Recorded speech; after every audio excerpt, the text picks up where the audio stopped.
Good morning and welcome to another story of my book, Shamanic Journey, Crossing the Portal of 2020-2021. This story is called A Bizarre Dream, Whales Bubbling Feeding. One day last year, 2020, I had an amazing dream.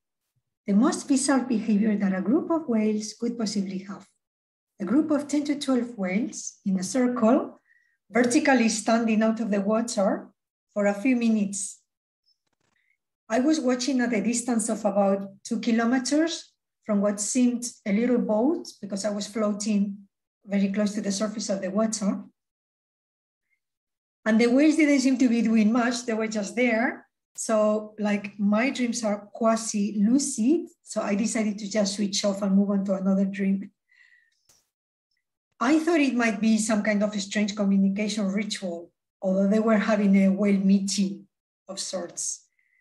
And I didn't understand the dream, so I just wrote it, drew it, and forgot it. Not quite forget it, but moved on from it because I couldn't get the meaning out of it. Suddenly, 2 weeks before writing this article, I was browsing through the internet, through Instagram, and suddenly, almost exact to my dream, I saw a picture of a group of whales doing exactly that, and I was in such a shock that I had to leave everything and start to research. The first concept that I came across was spy hopping, where scientists think that the whales rise and hold the position, slowly control for a few minutes in order to spy or check out what's going on the surface of the water. But I knew that that wasn't it, what I was looking for. The second concept I came across is known as breaching. In whale totem language, this means that something you reality is ready to manifest or breach out of the waters of your subconscious into the physical world of matter. But this was not it either. The third concept that I came across was the following website, sevenseaswhalewatch.com. I'll put it here for you. It says, perhaps the most widely accepted theory of whale surface activity is that it is a non-vocal form of communication amongst whales. There have been many times when we're watching a whale that suddenly becomes active and then we observe splashes in the distance a short time later from other whales that we didn't even know they were there in the area. My whole development for the last 30 years seems to be directed toward the field of communication in many of its variants. So this didn't surprise me, but that was still not what I was looking for. However, I was getting closer because communication is my thing, my natural gift, the skill I've developed, my job, my passion. So the fourth concept I came across was the website, whatismyspiritanimal.com. I put it here for you. In the totem power animal meanings, and I got whale symbolism, and it says, it is time for you to dive deeply into your own soul.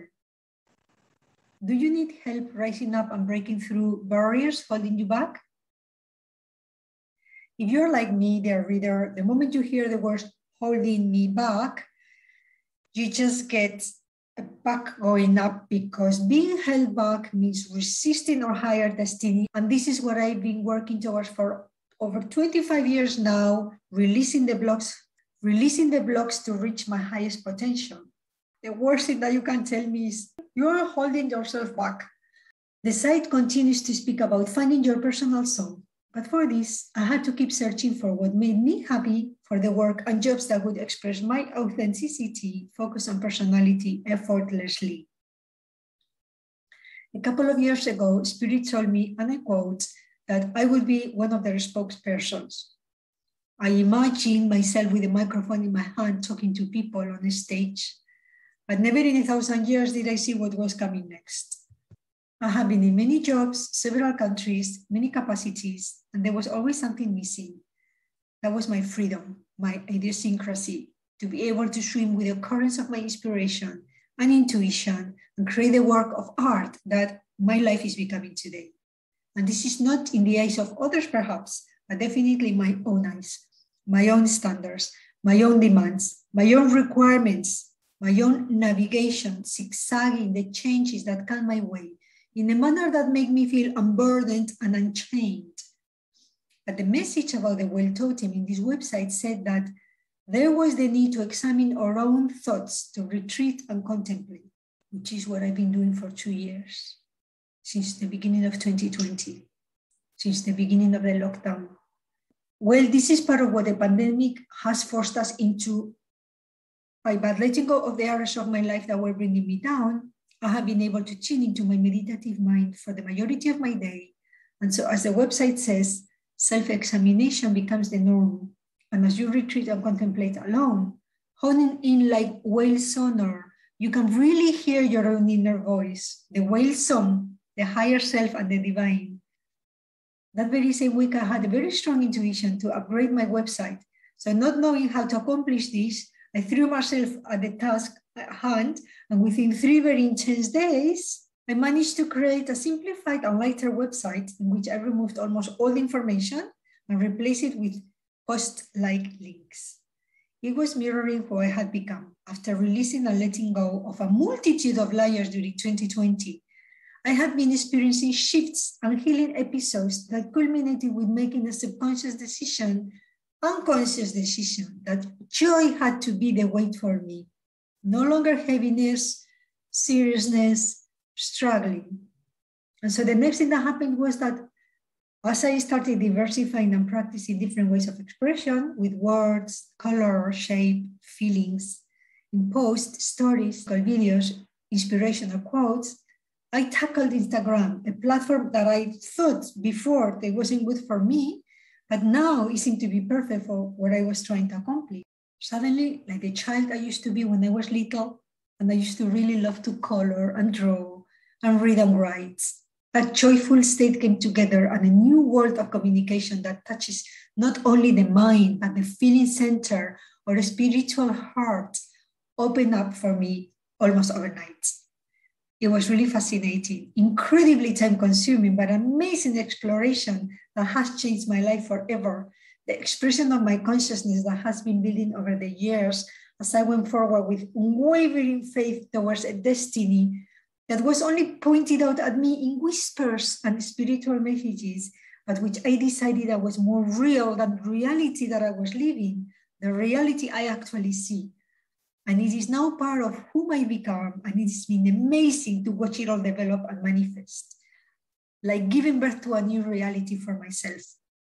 And if this had not been exceptional, even for my own standards, which I can tell you they are not low, I continue to investigate the whales breaching vertically in group, because that dream that I had last year was the first time I've ever seen anything like that happening. And it was so bizarre that I dismissed it as a craze from my subconscious mind, but I never truly forgot it. And as I was navigating through Instagram, I came across this picture. I stopped on my tracks. I was shocked, to say the least. And now here I am in the middle of a process of complete transformation of my self-expression based on intense exclusion of what doesn't fit in, and on a meditative state that's lasted over 2 years, which I used to proactively change myself for the better and to release all the shackles from the past that I could emotionally, physically, mentally, spiritually, everything. And as I came across proof of the reality of my dream, that picture, I went to the Wikipedia as my last hope, and I found what I was really looking for. The concept is called bubble net feeding. Bubble net feeding is a cooperative feeding method used by groups of humpback whales. Whales start blowing bubbles while continuing to circle their prey. They coral the fish into a tight circle while creating a net of bubbles to surround the fish and keep them from escaping. The participants can be from 30 to 60. I saw 10 to 12, but I just didn't know that this behavior existed. And now I had to confront the message, which apart from everything I've been saying so far, it meant that I needed a supporting group to work with together towards the future. Being a lone ranger as I am, I had created a little Spanish WhatsApp group, and I decided to ask them whether I could use them as a brainstorming group for my activities, and to my joyful surprise, they agreed. So now I find myself just at the 27th of February 2021, just on the full moon that the astrologers had called the moment of crossroads of humanity, where we enter in the aquarium age, but our homework during the pandemic had been to have created and consolidated a vision for ourselves and have planted the seeds of what was going to become our future. Now I find myself with a joyful creative labor of love. It's no longer work, and a group that supports me and guides me right in time for the appointment with my destiny. If you are reading these lines, or you are listening to my video, and you don't know what your vision for your destiny is, I would say to you, first, take notes of this story. Second, visit my Instagram account. I'm sure you'll get inspiration there. Whatever light is in your soul will spark, so you can project it outwards into the world. I am sure of it, the same as I have done it. Listen to the whispers of your intuition, and maybe in a bizarre dream, you will get your answer. Thank you for listening. See you next time.